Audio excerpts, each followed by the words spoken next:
Assalamualaikum warahmatullahi wabarakatuh. Good morning students, how are you today? Apa kabar kalian hari ini? Mister Eka harap kalian dalam keadaan sehat walafiat ya. Nah, untuk hari ini Mister Eka akan menjelaskan tentang materi direction and location yang telah Mister Eka berikan materinya minggu lalu ya, yang sudah kalian catat juga tentunya di buku catatan kalian masing-masing. Nah, sebelum Mister Eka mulai menjelaskan, silakan kalian buka dulu catatannya minggu lalu di buku catatan kalian masing-masing ya. Oke, baiklah. Yang pertama yang akan Mister Eka jelaskan yaitu tentang giving direction atau memberikan petunjuk arah. Jadi di sini coba dilihat ada beberapa kata yang menjelaskan tentang direction. Yang pertama ada turn left. Turn left. Ini artinya belok kiri. Ada lagi turn right. Turn right. Ini artinya belok kanan. Ada go straight ahead. Go straight ahead. Go straight ahead. Nah, go straight ahead itu artinya lurus ke depan. Ada lagi go past. Go past. Ini bisa diartikan pergi ke belakang atau pergi menuju berlawanan arah dengan kita. Ada lagi cross. Cross. Cross ini artinya yaitu menyeberang. Ada lagi at the corner of. At the corner of. At the corner of. Ini artinya di pojok. Jadi corner itu artinya pojok. Ada next to. Next to ini artinya di sebelah. Ada lagi opposite. Opposite ini artinya di seberang. Nah, ada juga between. Between. Nah, untuk between ini artinya di antara. Nah, ini adalah beberapa kata yang sering digunakan dalam menjelaskan suatu petunjuk arah atau memberikan petunjuk arah. Sampai sini mengerti? Oke, pasti kalian mengerti ya. Oke, selanjutnya akan Mister Eka jelaskan bagaimana penerapannya dalam kalimat.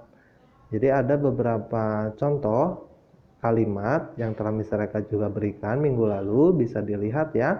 Yang pertama ada kalimat menanyakan arah atau asking direction. Jadi dalam materi direction ini ada asking direction, ada juga giving direction atau ada menanyakan, ada juga menunjukkan arah atau menjelaskan arah. Jadi ada yang bertanya, ada juga yang menjawab, atau ada posisi kita saat menanyakan suatu arah ataupun kita menjelaskan suatu arah. Oke, baiklah, dilihat kalimat yang pertama dalam asking direction ada contohnya. Excuse me, can you tell me how to get to the nearest post office? Atau artinya, permisi, bisakah kamu memberitahuku kemana arah kantor pos terdekat? Ada juga, is this the right way for titik-titik? Ini biasanya titik-titiknya ini diisi dengan nama tempat. Misalkan, is this the right way for the bank? Misalkan, apakah ini jalan yang benar untuk menuju bank? Seperti itu. Atau misalkan, is this the right way for the school? Misalkan, atau apakah ini jalan yang benar untuk menuju sekolah? Nah, seperti itu. Ada juga, do you know where is? Do you know where is? Apakah kamu tahu di mana? Titik-titiknya juga bisa diisi dengan nama tempat, tergantung tempat apa yang ingin kalian tanyakan. Ada lagi juga, do you have a map? Apakah kamu punya peta? Could you show me on the map? Bisakah kamu memperlihatkanku peta? Ada lagi, how far is it to? Titik-titiknya juga bisa diisi nama tempat sesuai dengan tempat apa yang ingin kita tanyakan arahnya. Seberapa jauh untuk ke mana? Misalkan ke market, misalkan ke pasar. How far is to the market? Seberapa jauh untuk pergi ke pasar? Misalkan. Nah, ini juga ada yang terakhir, ini seringkali biasanya kita pakai juga ketika kita menanyakan suatu lokasi ya. Is it far? Apakah itu jauh? Nah, kita suka seperti itu ya. Apakah itu jauh?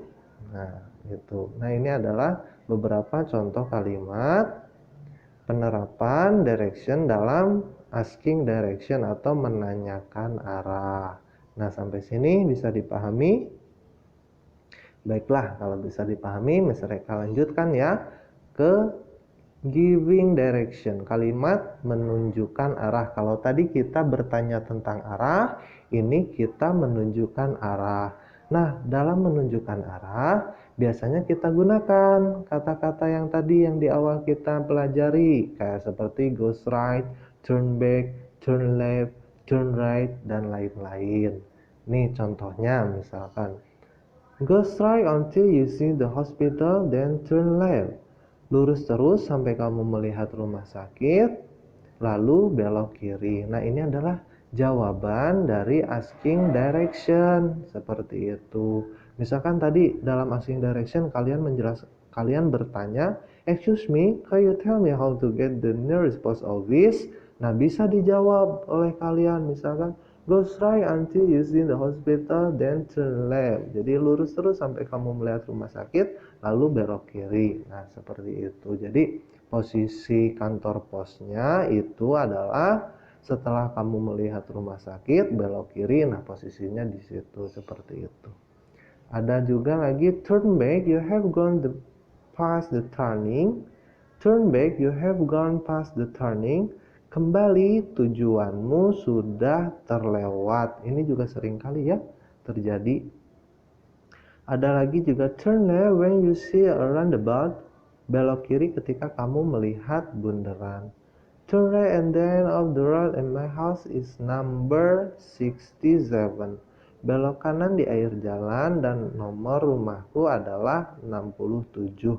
Ada juga lagi cross the junction, take the third road, take the third road, take the second road, take the second road. Ada opposite, ada near, between, at the end of, and the corner of, goes right, turn right, follow the signpost. Nah, ini kata-kata yang biasa digunakan ketika kita menunjukkan arah.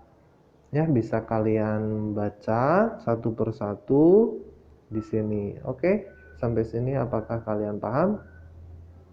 Nah, untuk agar lebih paham lagi, Mister Eka akan jelaskan kembali ya. Sekilas lagi, intinya yaitu yang pertama, giving direction itu adalah memberikan petunjuk arah. Isinya ada kata-kata yang biasa digunakan untuk menunjukkan arah. Misalkan turn left, turn right, go straight ahead, go past, cross. Ada lagi at the corner of, next to, opposite, between. Nah, seperti itu. Dan dalam penerapannya, kata-kata ini bisa digunakan untuk asking direction, menanyakan arah, ataupun untuk giving direction atau menunjukkan arah. Karena kalau ada yang bertanya pasti ada yang menjawab. Nah, jadi untuk asking direction ini penerapan dalam sebuah pertanyaan, giving direction ini penerapan dalam sebuah jawaban, seperti itu. Nah, sampai sini semoga kalian semua bisa memahami materinya dengan baik. Terima kasih untuk kalian semua yang masih tetap semangat dalam belajar bahasa Inggris. Mungkin sekian yang bisa Mister Eka jelaskan untuk hari ini. Semoga kalian semua bisa memahami dengan baik ya. Oke, thank you for today. See you next week. Bye. Assalamualaikum warahmatullahi wabarakatuh. Semoga kalian semua sehat selalu ya. Dan jangan lupa tetap jaga kesehatan. Bye.